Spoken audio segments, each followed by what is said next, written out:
नमस्कार दोस्तों, आज हम एनसीईआरटी क्लास 8 की पॉलिटी का चैप्टर 10 पढ़ेंगे। तो चैप्टर का नाम है कानून और सामाजिक न्याय। तो चलो दोस्तों शुरू करते हैं। क्या आपको कक्षा 7 का बाजार में एक कमीज अध्याय याद है? वह हमने देखा था कि बाजारों की श्रृंखला किस तरह कपास उत्पादकों को सुपर बाजार में कमीज खरीदने वाले ग्राहक से जोड़ देती है। इस श्रृंखला में हर मोड़ पर क्रय विक्रय चल रहा था। कपास पैदा करने वाला छोटा किसान, इरोड के बुनकर या कपड़ा निर्यात कारखाने के मजदूर कमीज के उत्पादन में प्रत्यक्ष या अप्रत्यक्ष रूप से शामिल बहुत सारे लोग बाजार में शोषण का शिकार होते हैं। उनके साथ उचित बर्ताव नहीं होता। बाजार में हर जगह लोगों के शोषण की संभावना बनी रहती है, चाहे वे मजदूर हो, उपभोक्ता हो या उत्पादक हो। लोगों को इस तरह के शोषण से बचाने के लिए सरकार कुछ कानून बनाती है। इन कानूनों के जरिए इस बात की कोशिश की जाती है कि बाजार में अनुचित तौर तरीकों पर अंकुश लगाया जाए। आइए बाजार की एक आम स्थिति को देखें जिसमें कानून बहुत मायने रखता है। मसला मजदूरों की मेहनत का है। निजी कंपनियां, ठेकेदार, कारोबारी लोग आमतौर पर ज़्यादा से ज़्यादा मुनाफा कमाने की कोशिश करते हैं। मुनाफे की चाह में कई बार वे मजदूरों को उनका हक नहीं देते और कई बार तो उनका मेहनताना तक भी नहीं देते। मजदूरों को उनका मेहनताना न देना कानून की नज़र में गैर कानूनी या गलत है। मजदूरों को मेहनताना कम न मिले या उनको वाजिब मेहनताना मिले, इस बात को सुनिश्चित करने के लिए न्यूनतम वेतन का भी एक कानून बनाया गया है। इस कानून के तहत किसी भी मजदूर को न्यूनतम वेतन से कम मजदूरी नहीं दी जा सकती। न्यूनतम वेतन में हर कुछ साल में बढ़ोतरी कर दी जाती है। जिस तरह मजदूरों को सुरक्षा प्रदान करने के लिए न्यूनतम वेतन का कानून बनाया गया है, उसी तरह बाजार में उत्पादकों और उपभोक्ताओं के हितों की रक्षा करने के लिए भी कानून बनाए गए हैं। इन कानूनों के जरिए मजदूर, उपभोक्ता और उत्पादक तीनों के संबंधों को इस तरह संचालित किया जाता है कि उनमें से किसी का शोषण न हो।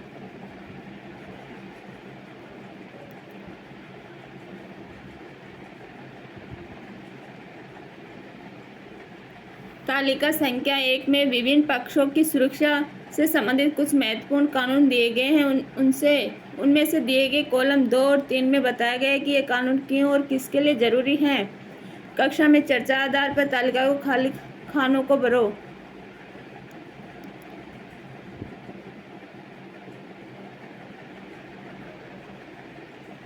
कानून बना देना ही काफ़ी नहीं होता। सरकार को यह भी सुनिश्चित करना होता है कि कानूनों को लागू किया जाए। इसका मतलब यह है कि कानून को लागू किया जाना बहुत ज़रूरी होता है। जब कोई कानून ताकतवर लोगों से कमज़ोर लोगों की रक्षा के लिए बनाया जाता है तो उसको लागू करना और भी महत्वपूर्ण बन जाता है। उदाहरण के लिए, प्रत्येक मजदूर को सही वेतन मिले, यह सुनिश्चित करने के लिए सरकार को कार्यस्थलों का नियमित रूप से निरीक्षण करना चाहिए और अगर कोई कानून का उल्लंघन करता है तो उसको सजा देनी चाहिए। अगर मजदूर गरीब या शक्तिहीन है तो आमदनी गंवाने या बदले की कार्रवाई के डर से वह कम वेतन पर भी काम करने को तैयार हो जाता है। मालिक भी इसी बात को अच्छी तरह समझते हैं। वे अपनी ताकत का इस्तेमाल करते हैं ताकि मजदूरों से कम पैसे में काम कराया जा सके। ऐसी सूरत में यह बहुत ज़रूरी होता है कि संबंधित कानूनों को अच्छी तरह लागू किया जाए। इन कानूनों को बनाने, लागू करने और कायम रखने के लिए सरकार व्यक्तियों या निजी कंपनियों की गतिविधियों को नियंत्रित कर सकती है ताकि सामाजिक न्याय सुनिश्चित किया जा सके। इनमें से बहुत सारे कानूनों का जन्म भारतीय संविधान में दिए गए हैं मौलिक अधिकारों से हुआ है। उदाहरण के लिए, शोषण से मुक्ति के अधिकार का अर्थ है कि किसी को भी कम मेहनताना पर काम करने या बंधुआ मजदूर के तौर पर काम करने के लिए मजबूर नहीं किया जा सकता। संविधान में यह भी कहा गया है कि 14 साल से कम उम्र के किसी भी बच्चे को किसी कारखाने या खदान या किसी अन्य खतरनाक व्यवसाय में काम पर नहीं रखा जाएगा। व्यवहार में तो ये कानून किस तरह सामने आता है, ये कानून सामाजिक न्याय की चिंताओं को किस हद तक संबोधित करते हैं, इस अध्याय में हम ऐसे ही कुछ सवालों की पड़ताल करेंगे। सन 2011 की जनगणना के मुताबिक भारत में 5 से 14 साल की उम्र के 40 लाख से ज़्यादा बच्चे विभिन्न व्यवसाय में नौकरी करते हैं। इनमें से बहुत सारे बच्चे खतरनाक व्यवसायों में हैं। 2016 में संसद ने बाल श्रम प्रतिषेध एवं विनियमन अधिनियम 1986 में यह संशोधन किया है कि 14 से कम आयु के बच्चों के सभी व्यवसायों में तथा किशोरों 14 से 18 वर्ष के जोखिमकारी व्यवसायों और प्रक्रियाओं में नियोजन करने पर प्रतिबंध है। बच्चों या किशोरों के नियोजन को अब एक संज्ञेय अपराध बना दिया गया है। 2017 में एक online platform for effective enforcement for no child labour pencil प्रारंभ हुआ है। यह पोर्टल शिकायतें दर्ज कराने, चाइल्ड ट्रैकिंग तथा राष्ट्रीय बाल श्रम परियोजना NCLP के कार्यान्वयन एवं मॉनिटरिंग के लिए है।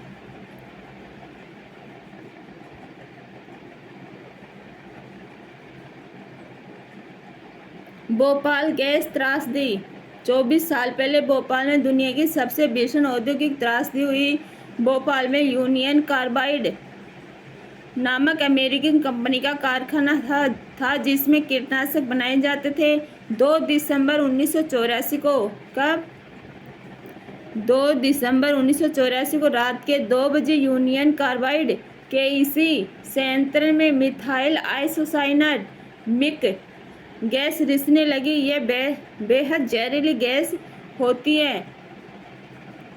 इस दुर्घटना की चपेट में आने वाली अजीजा सुल्तान तकरीबन 12:30 बजे मुझे अपने बच्चे की तेज खांसी की आवाज़ सुनाई दी।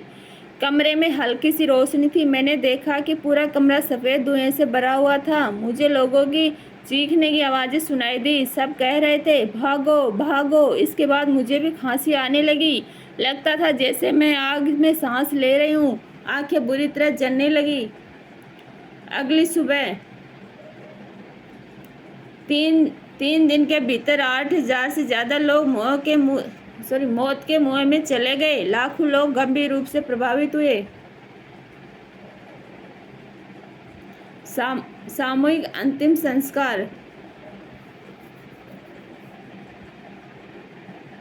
जहरीली गैस के संपर्क में आने वाले ज़्यादातर लोग गरीब कामकाजी परिवारों के लोग थे। उनमें से लगभग 50,000 लोग आज भी इतने बीमार हैं कि कुछ काम नहीं कर सकते। जो लोग इस गैस के असर में आने के बावजूद जिंदा रह गए उनमें से बहुत सारे लोग गंभीर श्वास विकारों, आँख की बीमारियों और अन्य समस्याओं से पीड़ित हैं। बच्चों में अजीबोगरीब विकृतियाँ पैदा हो रही हैं। इस चित्र में दिखाई दे रही लड़की इस बात का उदाहरण है।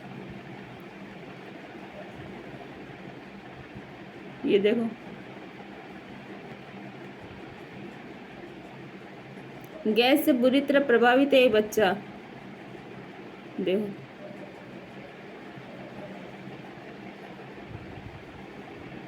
यह तबाही कोई दुर्घटना नहीं थी। यूनियन कार्बाइड ने पैसा बचाने के लिए सुरक्षा उपायों को जानबूझकर नज़रअंदाज किया था। 2 दिसंबर की त्रासदी से बहुत पहले भी कारखाने में गैस का रिसाव हो चुका था। इन घटनाओं में एक मजदूर की मौत हुई थी जबकि बहुत सारे घायल हुए थे। यूनियन कार्बाइड कर्मचारी यूनियन के सदस्यों का आंदोलन।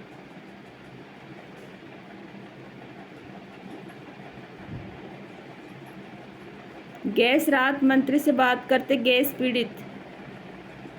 सबूतों से पूरी तरह साफ था कि इस महाविनाश के लिए यूनियन कार्बाइड ही दोषी है, लेकिन कंपनी ने अपनी गलती मानने से इनकार कर दिया। इसके बाद शुरू हुई कानूनी लड़ाई में पीड़ितों की ओर से सरकार ने यूनियन कार्बाइड के खिलाफ दीवानी मुकदमा दायर कर दिया। 1985 में सरकार ने $3 अरब का मुआवजा मांगा था, लेकिन 1989 में केवल $47 करोड़ के मुआवजे पर अपनी सहमति दे दी।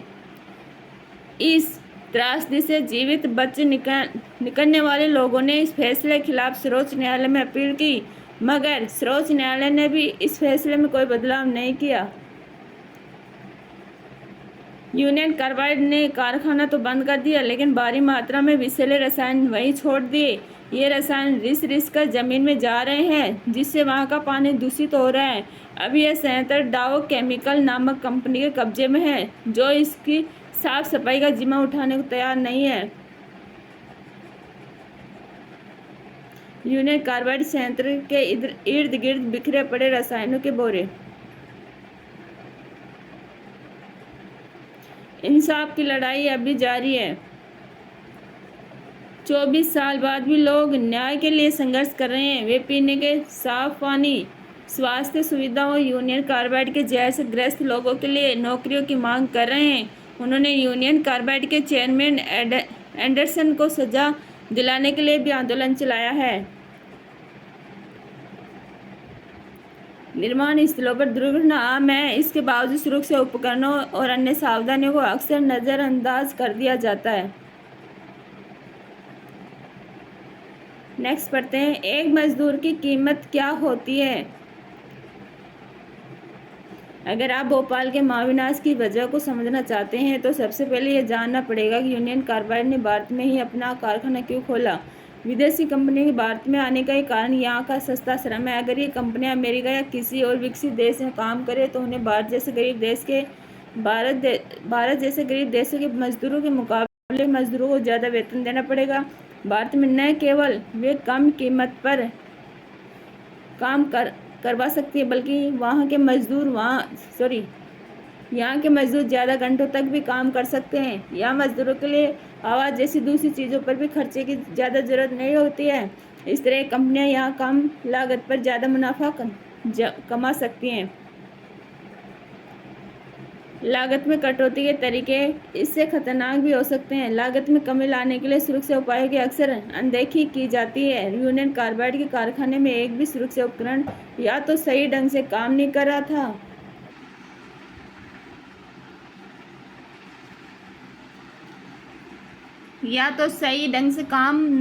था या उनकी संख्या कम थी। 1980 से 1984 के बीच मिंक संयंत्र कामगारों के दल की संख्या 12 से घटाकर 6 की जा चुकी थी। मजदूरों के लिए सुरक्षा प्रशिक्षण की अवधि तो 6 महीने से घटाकर केवल 15 दिन कर दी गई थी। मिंक कारखाने के लिए रात की पाली के मजदूर का पद भी खत्म कर दिया गया था। यूनियन कार्बाइड के भोपाल और अमेरिकी संयंत्रों में सुरक्षा व्यवस्था में फर्क जानने के लिए नीचे पढ़ें। पश्चिम वर्जीनिया अमेरिका में कंप्यूटरीकृत चेतावनी और निगरानी व्यवस्था मौजूद थी। भोपाल के यूनियन कार्बाइड कारखाने में गैस के रिसाव के लिए केवल मजदूरों के अंदाजे के सहारे काम चलाया जाता था। पश्चिम वर्जीनिया में खतरा पैदा होने पर लोगों को सुरक्षित स्थानों पर ले जाने की व्यवस्था मौजूद थी, जबकि भोपाल में ऐसा कुछ नहीं था।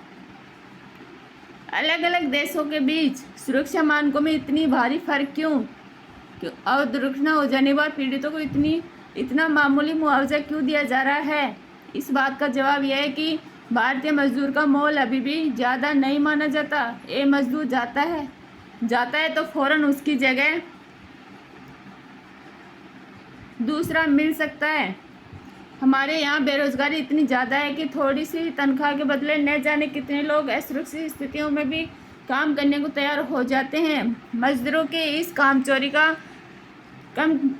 का फ़ायदा उठाकर मालिक कार्यस्थल पर सुरक्षा की जिम्मेदारी से बच जाते हैं।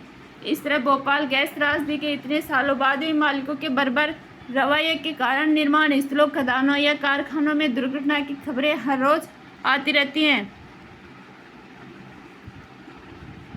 सुरक्षा कानूनों का क्रियान्वयन कानून बनाने और लागू करने वाली संस्था के नाते यह सुनिश्चित करना सरकार की जिम्मेदारी है कि सुरक्षा कानूनों को सही ढंग से लागू किया जाए। सरकार को इस बात का भी ध्यान रखना चाहिए कि अनुच्छेद 21 में दिए गए जीवन के अधिकार का उल्लंघन न हो। जब यूनियन कार्बाइड संयंत्र में सुरक्षा मानकों की इस तरह खुलेआम अवहेलना हो रही थी तो सरकार क्या कर रही थी।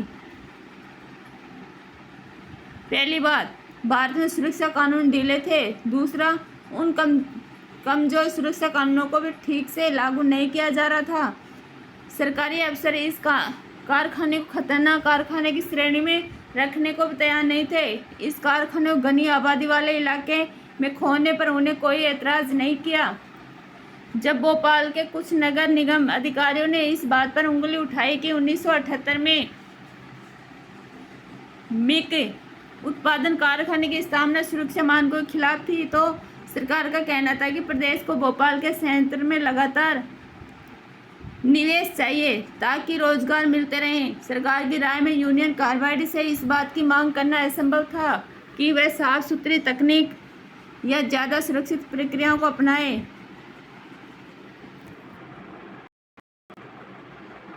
दोषपूर्ण प्रक्रियाओं को बार बार मंजूरी देते रहे। जब कारखानों में बार बार गैस का रिसाव होने लगा और सबको ये बात समझ में आ चुकी थी कि कहीं कुछ भारी गड़बड़ी चल रही है, तब भी निरीक्षकों के कान पर जूं तक नहीं रहेंगी।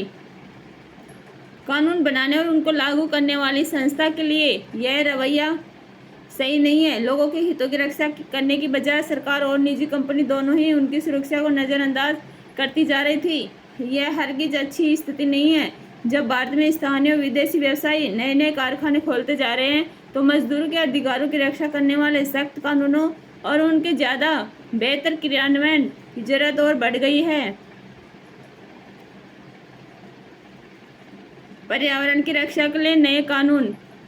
1984 में हमारे पास पर्यावरण की रक्षा के लिए बहुत कम कानून थे। इन कानूनों को लागू करने की व्यवस्था तो और भी कमज़ोर थी। पर्यावरण को एक मुफ्त चीज़ माना जाता था। किसी भी उद्योग को हवा पानी में प्रदूषण छोड़ने की खुली छूट मिली हुई थी। चाहे नदियाँ हो, हवा हो या भूमिगत पानी हो, पर्यावरण दूषित हो रहा था और लोगों की सेहत के साथ खिलवाड़ किया जा रहा था। ढीले सुरक्षा मानकों से न केवल यूनियन कार्बाइड को फायदा मिला, बल्कि उसे प्रदूषण से निपटने के लिए पैसा भी खर्च नहीं करना पड़ा। अमेरिका में यह कंपनी इस जिम्मेदारी से नहीं बच सकती थी। भोपाल त्रासदी ने पर्यावरण के मुद्दे को अगली कतार में ला दिया। कई लाख ऐसे लोग कारखाने से निकली जहरीली गैस का शिकार बन गए थे, जो इस कारखाने से किसी भी तरह जुड़े नहीं थे। इससे लोगों को यह एहसास हुआ कि मौजूदा कानून चाहे कितने भी कमज़ोर हो, वे केवल मजदूरों से ही संबंधित हैं। उनमें से उन आम लोगों के अधिकारों पर ध्यान नहीं दिया गया है जो औद्योगिक दुर्घटनाओं के कारण घायल होते हैं। पर्यावरणवादी कार्यकर्ताओं तथा अन्य लोगों के इस दबाव से निपटने के लिए भोपाल गैस त्रासदी के बाद भारत सरकार ने पर्यावरण के बारे में नए कानून बनाए। पर्यावरण को नुकसान पहुंचाने के लिए प्रदूषण फैलाने वाले को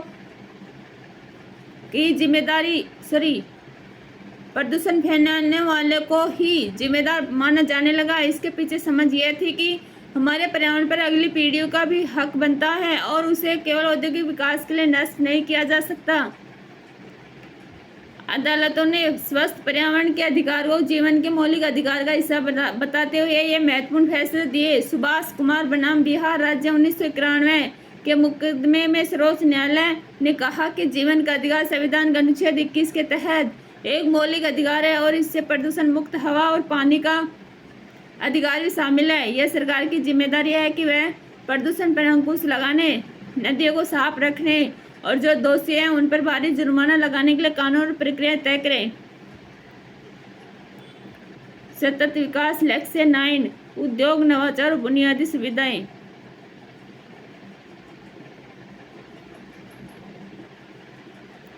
जन सुविधा के रूप में पर्यावरण। हाल ही के वर्षों में न्यायालय ने पर्यावरण से जुड़े मुद्दों पर कई कड़े आदेश दिए हैं। ऐसे कई आदेशों से लोगों की रोजी रोटी पर भी बुरा असर पड़ा है। मिसाल के तौर पर अदालत ने आदेश दिया कि दिल्ली के रिहायशी इलाकों में काम करने वाले उद्योगों को बंद कर दिया जाए या उन्हें शहर से बाहर दूसरे इलाकों में भेज दिया जाए। इनमें से कई कारखाने आसपास के वातावरण को प्रदूषित कर रहे थे। इन कारखानों की गंदगी से यमुना नदी भी प्रदूषित हो रही थी, क्योंकि इन कारखानों को नियमों के हिसाब से नहीं चलाया जा रहा था। अदालत की कार्रवाई से एक समस्या तो हल हो गई, लेकिन एक नई समस्या पैदा हो गई थी। कारखाने बंद हो जाने से बहुत सारे मजदूरों के रोजगार खत्म हो गए। बहुतों को दूर दराज के इलाकों में जाना पड़ा, जहां उन कारखानों को दोबारा चालू किया गया था। अब प्रदूषण की समस्या इन नए इलाकों में पैदा हो रही है। ये इलाके प्रदूषित होने लगे। मजदूरों की सुरक्षा संबंधी स्थितियों का मुद्दा अब भी वैसा ही है। भारत में पर्यावरणीय मुद्दों पर हुए ताज़ा अनुसंधानों से ये बात सामने आई है कि मध्य वर्ग के लोग पर्यावरण की चिंता तो करने लगे हैं, लेकिन वे अक्सर गरीबों की पीड़ा को ध्यान में नहीं रखते। इसलिए उनमें से बहुतों को यह तो समझ में आता है कि शहर को सुंदर बनाने के वास्ते बस्तियों को हटाना चाहिए या प्रदूषण फैलाने वाली फैक्ट्रियों को शहर के बाहर ले जाना चाहिए, लेकिन ये समझ में नहीं आता कि इससे बहुत सारे लोगों की रोजी रोटी भी खतरे में पड़ सकती है। जहाँ एक तरफ स्वच्छ पर्यावरण के बारे में जागरूकता बढ़ रही है, वहीं दूसरी तरफ मजदूरों की सुरक्षा के बारे में लोग ज़्यादा चिंता नहीं जता रहे हैं। अब चुनौती ऐसे समाधान ढूंढने की है जिनमें स्वस्थ वातावरण का लाभ सभी को मिल सके। इसका एक तरीका यह है कि हम कारखानों में ज़्यादा स्वस्थ तकनीकों और प्रक्रियाओं को अपनाने पर जोर दें। इसके लिए सरकार को भी चाहिए कि वह कारखानों को प्रोत्साहन और मदद दे। उसे प्रदूषण फैलाने वाले पर जुर्माना करना होगा। इस तरह मजदूरों के रोजगार भी बच जाएंगे और समुदाय मजदूरों को सुरक्षित पर्यावरण का अधिकार भी मिल जाएगा।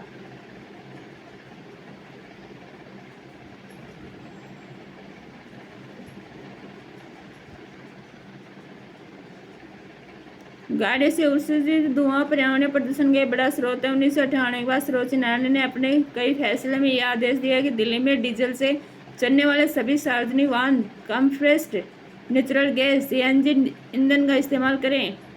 इन प्रयासों से दिल्ली जैसे शहरों के वायु प्रदूषण में काफ़ी गिरावट आई है, लेकिन centre for science and environment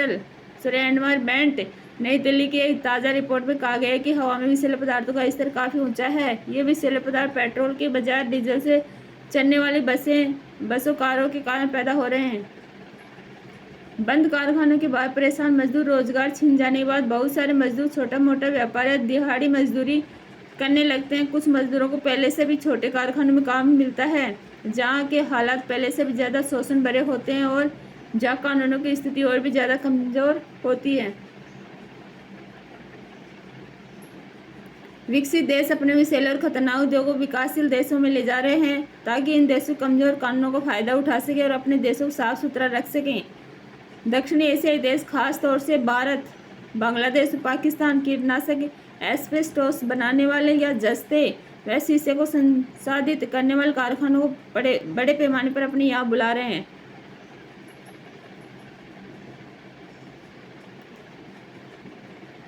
निष्कर्ष, चाहे बाजार हो, दफ्तर हो या कोई कारखाना हो, बहुत सारी स्थितियों में लोगों को गलत तौर तरीके से बचाने के लिए कानून जरूरी होते हैं। निजी कंपनियां, ठेकेदार व्यवसाय आदि ज़्यादा मुनाफा कमाने के चक्कर में गलत हथकंडे भी अपनाने लगते हैं। उदाहरण के तौर पर वे मजदूरों को कम मेहनत न देते हैं, बच्चों से काम करवाते हैं, काम की स्थितियों पर ध्यान नहीं देते या पर्यावरण का ख्याल नहीं रखते और इस तरह आसपास के लोगों को भी नुकसान पहुँचाते हैं। ऐसे में सरकार की एक अहम जिम्मेदारी यह बनती है कि वह निजी कंपनियों के गलत तौर तरीकों को रोकने और सामाजिक न्याय प्रदान करने के लिए कानून बनाए, उनको लागू करे और उन पर निगरानी रखे। यानी न सरकार को केवल सही कानून बनाने चाहिए बल्कि उनको लागू भी करना चाहिए। अगर कानून कमज़ोर हो और उनको सही ढंग से लागू न किया जाए तो उनमें भारी नुकसान हो सकता है। भोपाल गैस त्रासदी इस बात का सबूत है। इस दिशा में सरकार की तो जिम्मेदारी बनती ही है। आप लोग भी दबाव डालकर निजी कंपनियों और सरकार दोनों को समाज के हित में काम करने के लिए बाध्य कर सकते हैं। जैसा कि हमने पहले देखा, पर्यावरण एक ऐसा विषय है जहाँ लोगों ने जनहित के लिए दबाव में डाला और न्यायालय ने भी स्वस्थ पर्यावरण के अधिकार को मौलिक अधिकार के रूप में जीवन का अभिन्न अंग माना है। इस अध्याय में हमने इस बात पर जोर दिया है कि लोगों को इस बात के लिए आवाज़ उठानी चाहिए कि स्वस्थ वातावरण की सुविधा सबको मिले। इसी तरह मजदूर अधिकारों यानी काम का अधिकार, सही मेहनताना और मानवोचित कार्य स्थितियों का अधिकार के क्षेत्र में भी अभी हालात काफ़ी खराब हैं। लोगों को इस बात के लिए आवाज़ उठानी चाहिए कि कामगारों के अधिकारों की रक्षा के लिए सख्त कानून बनाए जाएं ताकि सबको जीवन का अधिकार मिल सके।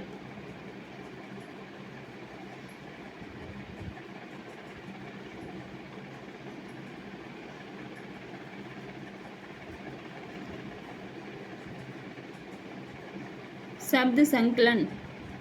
उपभोक्ता, जो व्यक्ति बाजार में बेचने के लिए नहीं बल्कि निजी इस्तेमाल के लिए कोई चीज़ खरीदता है तो उसे उपभोक्ता कहा जाता है। उत्पादक, ऐसा व्यक्ति या संस्थान जो बाजार में बेचने के लिए चीज़ें बनाता है। कई बार उत्पादक अपने उत्पादन का कुछ हिस्सा निजी इस्तेमाल के लिए भी रख लेते हैं। उदाहरण के लिए किसान। निवेश, भविष्य में उत्पादन बढ़ाने सुधारने के लिए नई मशीनरी या इमारत या प्रशिक्षण पर खर्च होने वाला पैसा। मजदूरों की यूनियन, मजदूरों का संगठन आमतौर पर मजदूर यूनियनें कारखानों और दफ्तरों में दिखाई देती है, लेकिन अन्य किस्म के मजदूरों की भी यूनियनें हो सकती हैं, जैसे घरेलू नौकरों की यूनियन के नेता अपने सदस्यों की ओर से मालिकों के साथ सौदेबाजी और बातचीत करते हैं। मजदूर यूनियनें वेतन, श्रम नियमावली, नियुक्ति, बर्खास्तगी और पदोन्नति संबंधित नियमों, लाभों और कार्यस्थल सुरक्षा आदि मुद्दों पर काम करती है।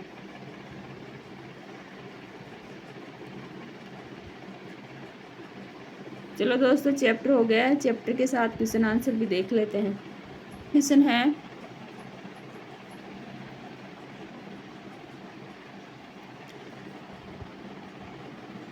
दो मजदूर से बात करके पता लगाए कि उन्हें कानून द्वारा तय किया गया न्यूनतम वेतन मिल रहा है या नहीं। इसके लिए आप निर्माण मजदूरों, खेत मजदूरों, फैक्ट्री मजदूरों या किसी दुकान पर काम करने वाले मजदूरों से बात कर सकते हैं। हाँ, निर्माण मजदूर से बात करने से यह पता चला है कि उन्हें न्यूनतम वेतन प्राप्त नहीं हो रहा है। खेत मजदूर को भी न्यूनतम वेतन प्राप्त नहीं हो रहा है। फैक्ट्री मजदूर और दुकान में काम करने वाले मजदूरों को न्यूनतम वेतन प्राप्त हो रहा है। ठीक है, सेकंड क्वेश्चन देखते हैं।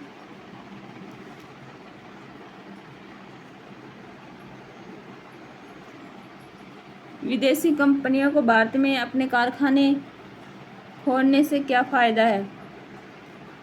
भारत में अन्य विकसित देशों के मुकाबले श्रम बहुत सस्ता है। अन्य देशों के मुकाबले यहाँ मजदूरों को दिया जाने वाला वेतन बहुत कम है। भारत में विदेशी कंपनियां कम लागत से ज़्यादा मुनाफा कमाती हैं। भारत का बाजार बहुत बड़ा है, जिससे कंपनियों का बहुत फायदा होता है। विदेशी कंपनियों को भारत में अन्य घटकों की उपलब्धता का भी फायदा होता है। विदेशी कंपनियों को बहुराष्ट्रीय कंपनियों के अंतर्गत भारत के सरकारी नीतियों का भी फायदा होता है। ठीक है, थर्ड क्वेश्चन है, क्या आपको लगता है कि भोपाल गैस त्रासदी के पीड़ितों को सामाजिक न्याय मिला है? चर्चा करें। अभी तक भोपाल गैस त्रासदी के पीड़ितों को सामाजिक न्याय नहीं मिला है। अब उन्हें आज भी सभी मांगे पूरी नहीं की गई हैं और वे इसके लिए संघर्ष भी कर रहे हैं।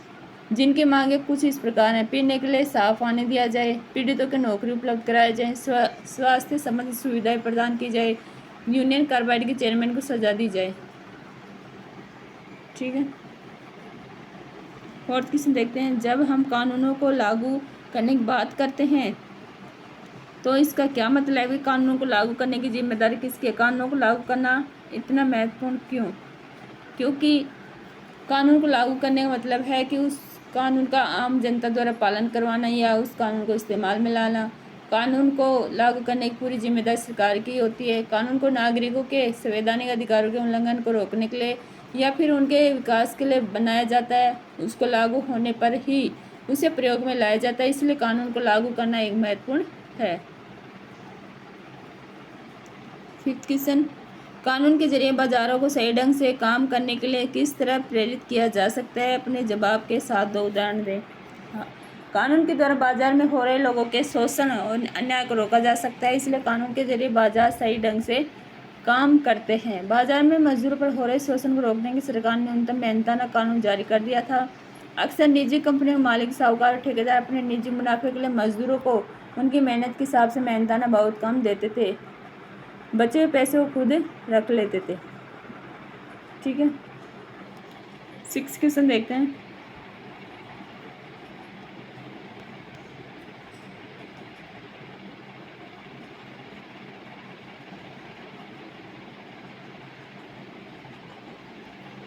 सॉरी, 6 क्वेश्चन देखते हैं।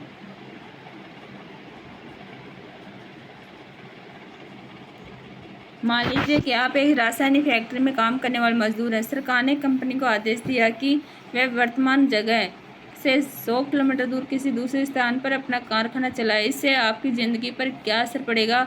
अपनी राय पूरी कक्षा के सामने पढ़कर सुनाए। फैक्ट्री को और दूर जाने पर आने जाने में बहुत ज़्यादा समय व्यर्थ होगा, जिससे ज़्यादा मेहनत करनी पड़ेगी। पूरी दिनचर्या बदल जाएगी। परिवार के साथ समय बहुत कम मिलेगा। सुबह बहुत जल्दी उठना होता है और रात को घर जाने में भी देर हो जाएगी। ये सारे बदलाव आएंगे और मेरे जीवन में भी, मतलब अदरवाइज किसी में भी हो सकता है। ठीक है, 7th क्वेश्चन देखते हैं। इस इकाई में आपने सरकार की विभिन्न भूमिकाओं के बारे में पढ़ा। इनके बारे में एक अनुच्छेद लिखें। सरकार को किसी भी तरह के शोषण या अन्य मांगों को पूरा करने के लिए कानून बनाने की जिम्मेदारी है। कानून को कायम रखना और यह सुनिश्चित करना कि कानून का पालन सभी जगह हर व्यक्ति से हो रहा है या नहीं, कि यह भी सरकार का कर्तव्य है।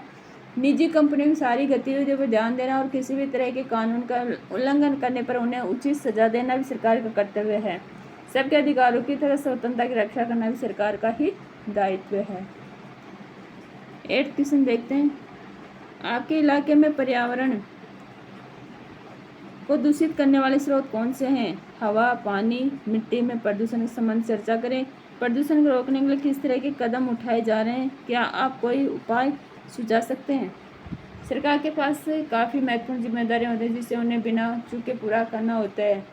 सरकार को किसी भी तरह के शोषण या अन्य मांगों को पूरा करने के लिए कानून बनाने की जिम्मेदारी है।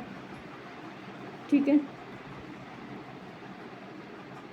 जैसे प्रदूषण फैलाने वाले निजी स्रोत जैसे हवा, फैक्ट्रियों की चिमनी से निकलने वाला धुआं है, गाड़ियों से निकलने वाला धुआं है, पानी, उद्योग, फैक्ट्रियों, पानी में फेंके जाने वाला कचरा है, मिट्टी का प्रदूषण, घरों, सड़कों के निर्माण, ढेर सारे पेड़ों की कटाई। उपाय ज़्यादा से ज़्यादा पेड़ लगाए जाएँ, गाड़ियों में पेट्रोल की जगह CNG का इस्तेमाल करें, उद्योगों को नदियों से दूर केंद्रित किए जाएँ और अत्यधिक घरों, फैक्ट्रियों के निर्माण को रोकना चाहिए। नदियों में इस तरह से आप ये प्रदूषण रोकने के लिए कदम उठा सकते हैं। 9th क्वेश्चन देखते हैं। पहले पर्यावरण को किस तरह देखा जाता था? क्या अब सोच में कोई बदलाव आया है? पहले पर्यावरण को ज़्यादा महत्व नहीं दिया जाता था। लोग पर्यावरण को हानि पहुंचाने वाले कारणों से अनजान थे। वे ये नहीं जानते कि पर्यावरण अनमोल है और वे इसे मुफ्त मानते थे और इसलिए आवश्यकता से अधिक इस्तेमाल करते थे। सारे उद्योग बेफिक्र होकर हवा और पानी में प्रदूषण करते रहे। अब लोग पर्यावरण को ज़्यादा गंभीरता से लेने लगे हैं। ठीक है।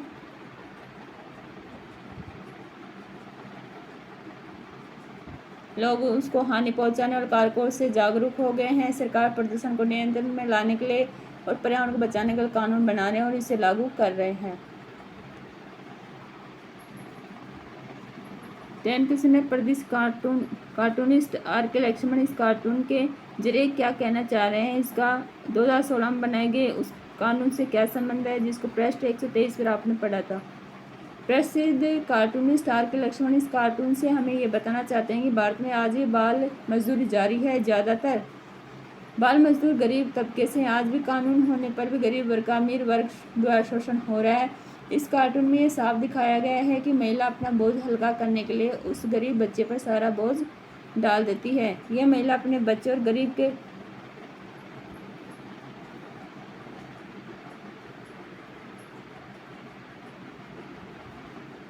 के बच्चे में भेदभाव भी कर रही है। 2006 में सरकार ने 14 साल की उम्र से कम उम्र के किसी भी बच्चे को कहीं भी मजदूरी करने से वर्जित कर दिया गया और जबरदस्ती काम करने पर उस व्यक्ति को सजा देने का नियम लागू किया गया।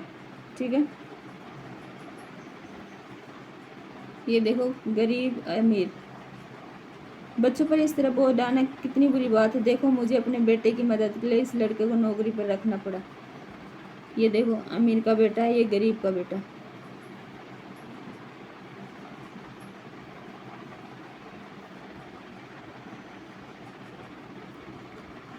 तो चलो दोस्तों, आज का चैप्टर कंप्लीट हुआ। नेक्स्ट चैप्टर में जल्दी मिलते हैं। Thank you.